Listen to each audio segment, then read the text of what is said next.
This is something that is literally familiar to millions of Londoners, the tube map. It's an 80-year-old design classic. We know the lines, we know the colours, we know the shapes, we know the map, we love the map, it's part of London. But right now, this year, it's about to change, and I'm here to suggest that it might just be time that we tear it up and start anew. So later this year in May, the tube map is going to get a massive overhaul as TfL have taken over some local commuter lines into Liverpool Street and are going to add them to the Overground network. Here's the current spread of the map, showing the tube, DLR, and existing Overground services in orange. And here's the top right-hand corner of the map showing the additional orange lines, the new Overground lines that go to Cheshunt, Chingford and Enfield. And is it me, or is the map really starting to look congested now? Except it's about to get even more congested because there's going to be another new railway line being added to the map that day. TfL are taking over the service between Shenfield and Liverpool Street. It's what will become Crossrail, and they're going to add it to the map as well. Crossrail is likely to be coloured purple on future maps, so the line between Romford and Liverpool Street will appear like this. Oh, but here's another thing. TfL are also taking over the line between Romford and Upminster, with one-stop Emerson Park in between, and adding that to the Overground network as well. So does that mean that that will appear in orange too? And that means that the top right-hand corner of the map now looks busier than the central area. If you are new to London and new to the map, your eyes might automatically be drawn to the top right-hand corner and not the central London area, which seems a bit wrong.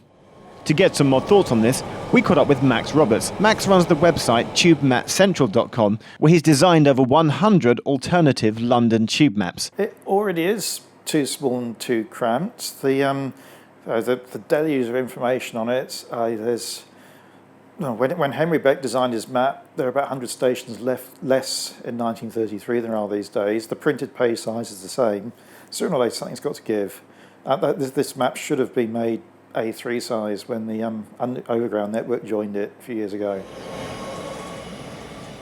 So do we need something bigger than this, the pocket-sized map? Well, there is of course this. This is the London Connections rail map. It's got South East services on one side and then the London map with rail services on the reverse, but I think that's quite big.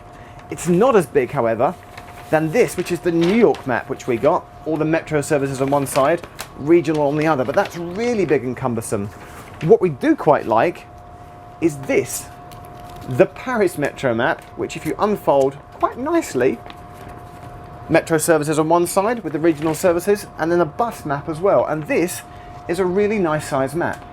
Now this might sound stupid, but one of the reasons why London Underground might really like their pocket map is because they've got loads of plastic racks at stations which are moulded perfectly to fit them. So how about this for an idea? You keep the width of a pocket map, but you extend it, and therefore you can have the London rail map, but just in pocket map size. What does Max think? Well, we've got the all-rail map at the moment, which is enormous. I'm sure it's a bit unwieldy. It's not very clear. I'm sure you could do an all-rail map smaller than this, but whatever we see in the future from TfL, that rail map will need to be bigger in order to show things clearly. You know, there's just, you could only squeeze so much onto a sheet of paper. Here's another thought to consider though. Will the Overground all be in orange? There's some suggestion, some talk, that actually all the different Overground lines will be in slightly different shades of orange. It's going to be a lot of orange, and it would be quite an old-fashioned way of doing it if they did it like that. You know, colouring by operator rather than by service. And it will cause some problems as well, because you're going to get loads and loads of orange in the Hackney area, and it's going to be really difficult to follow the routes if that's what they decide to do with the colouring. Here's something else to consider, and something which may mean a paper map is the way to go. Night tube. 24-hour underground services are coming on Fridays and Saturday nights in October 2015. Maybe then you could have a paper map with the regular tube map on one side and the night tube services on the other side. And if that isn't the thing that tipped the scales, then Max Roberts has thought of something else which he thinks will. The big question mark is over Thameslink. Thameslink is going to be upgraded to a new high-frequency cross-London network. It's going to take in extra lines in North London, and it's going to take in quite a few lines in South London as well, all with a handy link straight across London, high-frequency trains all day, all weekend. If it's decided to put all the Thameslink services on the map, then suddenly there's so little rail left off it that it doesn't make any sense. So if Thameslink goes on the map, that's the end of the underground map. It's going to become an all London rail map.